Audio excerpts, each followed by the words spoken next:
नमस्कार दर्शकों, इंदौर डायरी के आज के अंक में हम बात करेंगे एक ऐसी शख्सियत से जो कि हरफन मौला है। कला के क्षेत्र में अपनी आवाज़ से अपनी पहचान बनाने वाली शख्सियत है। लेकिन जैसा कि हम सभी जानते हैं, वर्तमान जीवन शैली जिस तरह की हो गई है उसमें कई नई तरह की बीमारियां भी उत्पन्न हो गई हैं। जैसे कि हार्ट अटैक के मामले बढ़ गए हैं, साइलेंट अटैक के मामले बढ़ गए हैं, ब्रेन स्ट्रोक के बढ़ गए हैं और भी कई गंभीर बीमारियां जैसे कि कैंसर हो गया, लीवर संबंधित परेशानियां बढ़ गई हैं। ऐसी बीमारियों से लड़कर वापस सरवाइव करने वाली ये शख्सियत हमारे साथ मौजूद हैं प्रभाकर मौर्य जी। प्रभाकर मौर्य, आपका स्टूडियो में स्वागत है। आपका भी स्वागत है, आपका धन्यवाद, नमस्कार। तो प्रभाकर जी जो हैं वो अपनी आवाज़ को लेकर पूरे शहर में जाने जाते हैं, लेकिन एक हादसे के बाद जो उन्हें ब्रेन स्ट्रोक आया उसने उनकी आवाज़ को काफ़ी हद तक प्रभावित भी किया है। प्रभावित किया, लेकिन उन्होंने अपनी संघर्ष क्षमता से उस आवाज़ को वापस पाने की पूरी कोशिश की है। आइए जानते हैं इनसे इस जर्नी के बारे में। पहले हम प्रभाकर जी आपसे ये जानना चाहेंगे कि ये जैसे कि आपको हम जानते थे आवाज़ के जादूगर के रूप में, लेकिन अभी जो स्थितियां हैं तो पूरी तरह से आप रिकवर नहीं हो पाए हैं, तो ये क्या घटना हुई और किस तरह का क्या रहा? एक्चुअली क्या है कि मैं ऑफिस में बैठा था और वर्कलोड के कारण काफ़ी कुछ टेंशन आता था, तो उसके कारण मेरी ब्रेन स्ट्रोक हो गया और मेरी आवाज़ ख़राब हो गई। अच्छा। तो मैं 3 घंटे ऐसा बैठा रहा, बैठे से ही काम कर रहा था। अचानक उठा तो मेरा हाथ, मेरी आवाज़ सुन्न हो गए, मैं बोल नहीं सका। तो मैं अपने साथी के साथ हॉस्पिटल गया, वहाँ पर मेरा इलाज नहीं हुआ और उसके बाद मैं दूसरे हॉस्पिटल गया। वहाँ पर उन्होंने कहा कि 4 घंटे के अंदर अगर आप आ जाते हैं तो एक इंजेक्शन लगता है। अच्छा। उस इंजेक्शन लगने के बाद आपका जो ब्लड थिंग हो जाता और आप कवर कर जाते हैं। लेकिन कोई बात नहीं, आप आ गए, हम कोशिश करेंगे आपको सुधारने की। तो उन्होंने मेरे को सुधारा। उसके बाद तो मेरा हाथ पहला था ऐसे ही ख़त्म हो गया था। अच्छा। हाँ, और इलाज करने के बाद मेरा आवाज़ भी सुधरा, लेकिन उस समय तो मेरी आवाज़ ऐसा आ रहा था बस। अच्छा, मतलब बात नहीं कर पा रहे? हाँ, कुछ भी नहीं। मैं लिख के बता रहा था कि ऐसा था, वो भी समझ नहीं आ रहा था। मेरे को ये समझाने में करीब आधा घंटा लगा कि मुझे इस हॉस्पिटल से बाहर ले जाओ, दूसरे हॉस्पिटल है। अच्छा। हाँ, वो मेरे घर वाले समझ गए और उन्होंने आज इलाज किया और मैं आज अच्छी स्थिति में हूँ। मैंने अपनी आवाज़ को सुधारने के लिए काफ़ी प्रयास किया। तो प्रभाकर जी ये बताएं कि जैसे आपको ये जो ब्रेन स्ट्रोक आया है ना, तो इसके पहले कुछ लक्षण महसूस हुए या एकदम ही ये सब चीज़ें हो गई? लक्षण तो ऐसा था कि मैं एक बार डॉक्टर को दिखाने गया था, तो उन्होंने कहा कि आपका बीपी हाई और लो होता आ रहा है। अच्छा, तो आप ध्यान रखना। तो मैंने कहा कि एक बार बीपी की गोली खाई तो आदत है, आपको खाना ही है। तो उस डर से मैंने बीपी की गोली की शुरुआत करी नहीं।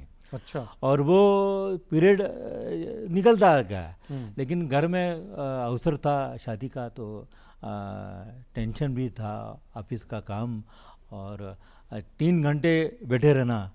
उसमें बाद में उठने के बाद क्या हुआ कि मेरी आवाज़ और ये सब हाथ चला गया और मैं अपने साथी के साथ हॉस्पिटल गया। वहाँ पर मेरा इलाज नहीं हुआ। 4 घंटे तक वो समझे नहीं कि मेरे को क्या प्रॉब्लम क्या है। हाँ, उसके बाद मैंने अपने घर वालों को कहा कि मुझे दूसरे हॉस्पिटल जाना है। जैसा कि आपने बताया हाँ। कि फिर आप दूसरे हॉस्पिटल हाँ। पहुंचे और आपका ट्रीटमेंट शुरू हुआ और थोड़ा प्रॉपर ट्रीटमेंट हुआ। हाँ। लेकिन जैसा कि कहते हैं कि पैरालिसिस या ब्रेन अटैक के दौरान, जैसा आपने भी बताया कि एक स्पेशल कोई इंजेक्शन है हाँ। जो नियत समय पर लग जाता है तो काफी हद तक रिकवरी पूरी जी, हो जी, जाती जी, है ना। जी, सही वो एक तो ध्यान रखना चाहिए कि हमारे परिवार में, हमारे जान पहचान में कभी कहीं किसी तरह की ऐसी कोई घटना हो जाती है तो वो जरूर डॉक्टर से चर्चा कर कर इस तरह का ट्रीटमेंट वो डॉक्टर भी सजेस्ट कर ही देते हैं। ये तो हुई बात कि आपने इतनी बड़ी घटना से अपने आप को बचाया और ईश्वर ने आपको उम्र दी है और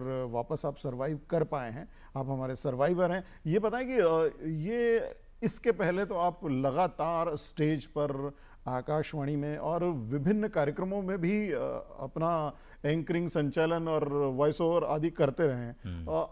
आज का ज़माना जो है और काफ़ी रील और यूट्यूब और सोशल मीडिया का ज़माना है, लोग बहुत सारे वीडियो बनाते हैं, लेकिन उसमें आवाज़ की अदायगी भी एक अपना महत्व रखती है। तो ये आप बताएं कि ये जो आप पहले भी करते थे, अभी भी हालांकि आप अपना काम कर ही रहे हैं, तो किस तरह का क्या सावधानियां रखते थे? हमारे जो अभी दर्शक देख रहे हैं और इस फील्ड में भी आना चाहते हैं तो वो भी थोड़ा ध्यान रख पाएंगे और आपसे कुछ सीख पाएंगे। देखिए क्या है कि मैंने जब शुरुआत की थी जी। उस समय साधन बहुत कम थे। आकाशवाणी, दूरदर्शन और कभी कभी कोई रिकॉर्डिंग हो गई तो ठीक है। जी। इंदौर में स्टूडियो भी कम थे। हाँ, प्राइवेट स्टूडियो। हाँ। और उसके बाद क्या है कि आज का समय ऐसा है कि आज के समय में घर भर जो काम करता है वॉइस का, उसके घर में स्टूडियो आपको मिलेगा ही। मोबाइल में रिकॉर्डिंग करके आप काम कर सकते हैं। और तो और ब्रॉडकास्ट, हाँ, डॉक्यूमेंट्री और यूट्यूब और कई तरह के प्लेटफॉर्म हैं जहाँ पर आप अपनी वॉइस का काम कर सकते हो। मतलब सुविधाएं भी हो गई हाँ। हैं और अवसर भी काफी सारे हैं। हाँ, अगर जरा से भी आपने कला है जी। तो आप अपना काम बढ़ा सकते हो, छा सकते हो लोगों के दिलों में। और ये खास बात है कि जैसा कि मैंने जब शुरुआत की थी, आवाज़ के क्षेत्र में आने के लिए दो चीज़ें चाहिए। हाँ, एक तो आपके खून में वो बात है कि मेरे को कलाकार बनना है, आपका कला क्षेत्र में होना है। और दूसरी, आपके घर का वातावरण ऐसा होना चाहिए जो कला से जुड़ा हुआ हो। आपके बच्चा छोटा होता है तो उसको जो उच्चारण सिखाए जाते हैं वो सही होना चाहिए। श को स को नहीं है। और आपकी उर्दू बहुत अच्छी होना चाहिए। मैं भी आकाशवाणी में गया था, मेरी उर्दू अच्छी नहीं थी। बाद में मैं पढ़ा, मैंने समझा कि किस तरह से काम करना है आपको। तो मैंने 300 रुपये की ये किताब खरीद के लाया। उसमें उर्दू के शब्द थे। उसके बाद मैंने देखा कि उर्दू में ख़ास बात ये होती है कि आपको नुक्ता लगाना पड़ता है। अगर आपने गलत जगह नुक्ता लगा दिया तो उसका मतलब गलत हो जाता है। जैसे जमाना, तो जमाना मतलब किसी चीज़ को जमाना, और जमाना वो दुनिया हो गई। तो क, ख, ग, ज में नुक्ता आता है। फ, ये 4-5 अक्षर है, उसमें नुक्ता लगाया जाता है, उसका ध्यान रखना। कई लोग ज़िला नहीं बोल पाते, ज़िले की चिट्ठी, ज़िले की चिट्ठी ऐसा हो। जंजीर, हकीकत, ख्वाब, खातून, जिंदगी, ऐसा कई शब्द हैं। और हजार ऐसा। तो वो आप सीखोगे तो आप अपने फील्ड में कभी कुछ काम कर सकते हो। ऐसा है। ये आपने बताया कि आपके घर परिवार में कला और उसके संस्कार होने चाहिए। मेरा ऐसा सोच है कि अगर आपकी संगत भी वैसी होती है तो अपने आप को आप परिष्कृत कर सकते हैं। देख के सीख सकते हैं, साथ में रह के सीख सकते हैं। जैसे कि आपने बताया कि आप में जो परिवर्तन आया, जो उर्दू वाला बताया, या और प्रोनाउंसिएशंस को लेकर भी आया होगा, उच्चारण को लेकर भी आकाशवाणी इस मामले में बहुत मदद करती है, क्योंकि वो एक मानक होता है। और जो हम शब्द बोलते हैं या वाक्य बोलते हैं, किस वाक्य पे कहाँ ठहराव हो, यह भी हमें जानना बहुत ज़रूरी होता है। देखिए मैंने बचपन से अपनी माँ को विविध भारती पर कार्यक्रम सुनते हुए सुना था। अमीन सानी का कार्यक्रम आता था, उसको मैं सुनता था और मैं सोचता था कि मैं भी एक दिन रेडियो पर जाऊंगा, हाँ बोलूँगा। मैं उस तरह से सीखता था कि ऐसा ऐसा बोलते हैं, ऐसा करना चाहिए, ऐसा करना चाहिए, मेरे दिमाग में था। और उसके बाद मैंने सोच लिया कि मुझे अनाउंसर बनना ही है। अनाउंसर बनना। हाँ, क्या हुआ कि मैं जहाँ काम करता था एमपीबी में, वहाँ की खिड़की से आकाशवाणी का बोर्ड दिखता था। अच्छा। हाँ, मैं बैठा था और मैं रास्ता देखा कि यहाँ से देखा तो आकाशवाणी का बोर्ड दिख रहा है। तो मैं अपने लोगों को कहता था कि मैं एक दिन यहाँ जाके बोलूँगा। हाँ, कहते हैं ना कि एक डायलॉग में फिल्म का कि आप शिद्दत से किसी चीज़ को चाहो तो कायनात भी आपका हेल्प करती है। ऐसा ही कुछ मेरे साथ हुआ। मैं गया और मैंने ऑडिशन दिया। ऑडिशन में मुझे कहा कि आपकी उर्दू ख़राब है और आपको नुक्ता लगाना नहीं आता, गम बोलना नहीं आता। तो मैंने गम क्या होता है इसके बारे में सोचा और पढ़ाई की।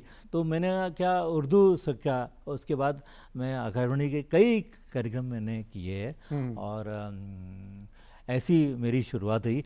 इसके पहले मैं बाबा डेके के साथ में काम करता था, प्रसिद्ध नाट्यकर्मी। हाँ, जो हमारे शहर के। तो उनका काम करने के बाद मेरे को बहुत कुछ वहाँ पर सीखने को मिला।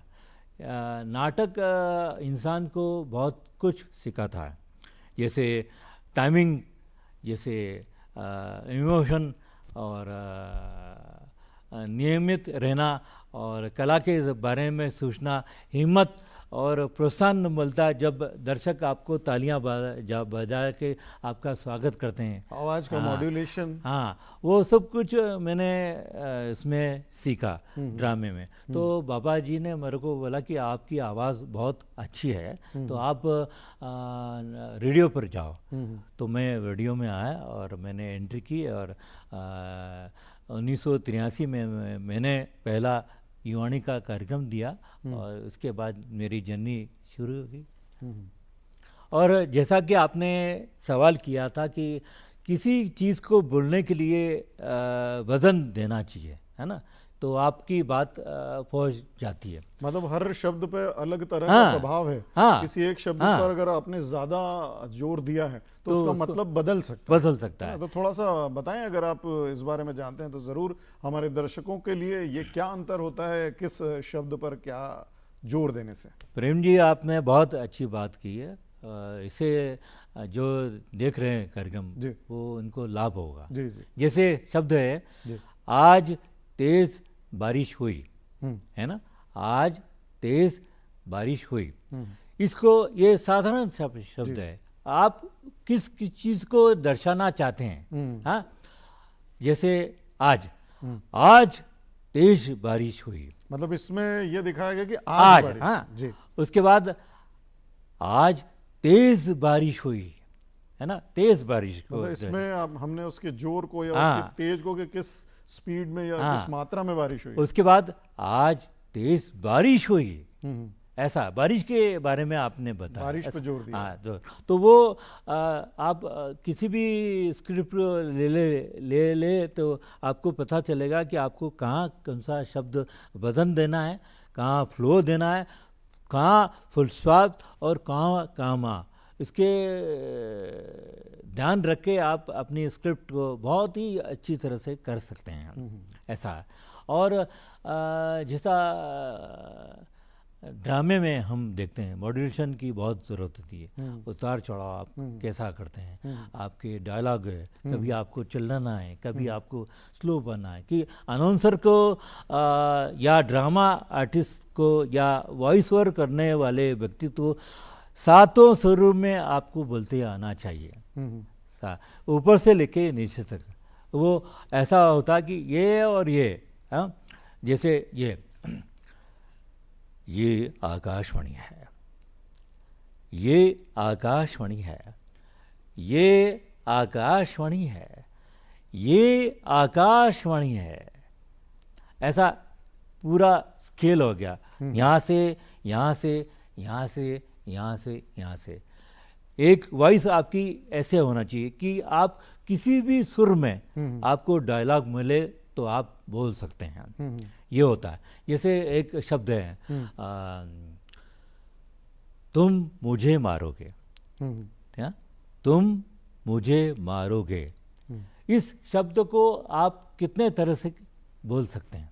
मतलब हर बोलने के तरीके से उसका मतलब बदलता जाएगा। बदल जाए। 9 रस होते हैं, 9 रसों में आप किस रस में आप उसको डालेंगे। हाँ, जैसे शब्द है, तुम मुझे मारोगे, तुम मुझे मारोगे, क्वेश्चन मार्क। तुम मुझे मारोगे, मुझे मारोगे तुम, तुम मुझे मारोगे, मैं देखता हूं। उसके बाद तुम मुझे मारोगे, हाँ तुम मुझे मारोगे, तुम मुझे मारोगे। ऐसा क्रोध ने हो गया, डर डर डर डर का आ गया आपका। डर में आपको तुम मुझे मारोगे, तुम मुझे मारोगे, नहीं नहीं माना। ऐसी विधाएं हैं जो ड्रामे में आपको यूज करना पड़ती है। हास्य हो गया, रौद्र हो गया, और कई। तो ये तो बात हुई मॉड्यूलेशंस की। ड्रामा हो गया, आकाशवाणी भी हो गया। अभी ये सारे चीजें आप पहले कर ही चुके हैं। अभी वर्तमान में आप किस तरह क्या कार्य कर रहे हैं? वर्तमान में मैं जैसा कि मेरी आवाज़ को सुधारने के लिए प्रयास कर रहा हूँ। प्रयास में ऐसा है कि जो पहले आवाज़ बनाने के लिए मैं कार्य करता था वो बहुत काम आ रहा मेरे को। अच्छा। हाँ, हादसा होने के पहले आकाशवाणी या रेडियो पर या डॉक्यूमेंट्री बोलने के लिए मेरी जो आवाज़ की ज़रूरत थी, बेस आवाज़ है ना, और अच्छा उच्चारण है ना, उसके बाद आपका ध्यान लगा के पढ़ना बोलना, ये सब मैं आज की तारीख में वापस कर रहा हूँ रिटर्न। मैं रोज़ एक पेज पढ़ता हूँ और इसका एक्सरसाइज करता हूँ। जैसे बामरी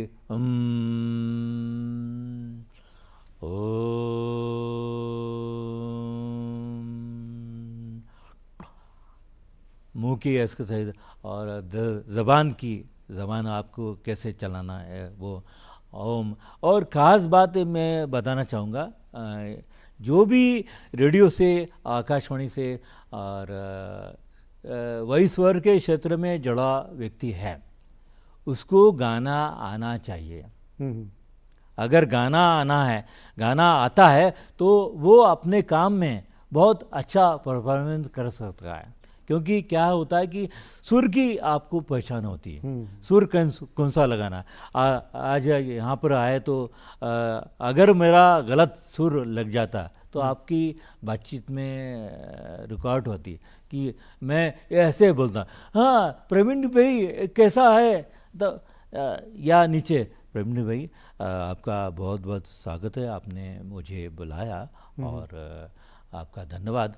वो ये सुर आपका कौन सा आना चाहिए, ये सुर की नॉलेज आपको गाने से मिलती है। सा रे ग म प ध नि सा, सा नि ध प म ग रे सा, सा सा रे रे ग ग म म प प द ध नि नि सा, सा नि ध प म ग रे सा, सा सा सा नि ध नि ब नि ध प ध प म ग म ग रे सा। आपके दिमाग में आपकी वोकल कॉर्ड को सब पता चल गया कि आपका सुर क्या है, कैसा लगता है। तो इन चीज़ों को ध्यान में रखना चाहिए। हाँ, बड़े बड़े कलाकार जो इंडस्ट्री में आते हैं वो भी वॉइस और की ट्रेनिंग लेते हैं, वॉइस कल्चर सीखते हैं। वैसे भी अपने आप को तैयार रखने के लिए इंसान को, कलाकार को ये चीज़ें करना चाहिए। तो आज हमने बात की प्रभाकर मोरे से।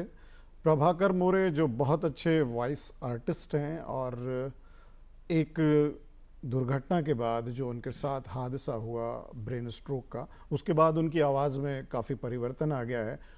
उनकी आवाज़ बंद हो चुकी थी, लेकिन उन्होंने अपनी संघर्ष क्षमता से उस आवाज़ को वापस पाया है।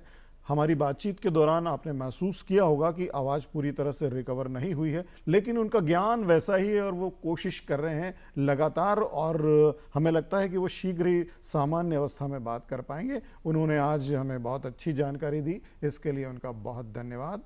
इसी के साथ इंदौर डायरी का ये अंक हम यहीं समाप्त करते हैं। अगले अंक में आपसे फिर मुलाकात होगी, तब तक के लिए नमस्कार। नमस्कार।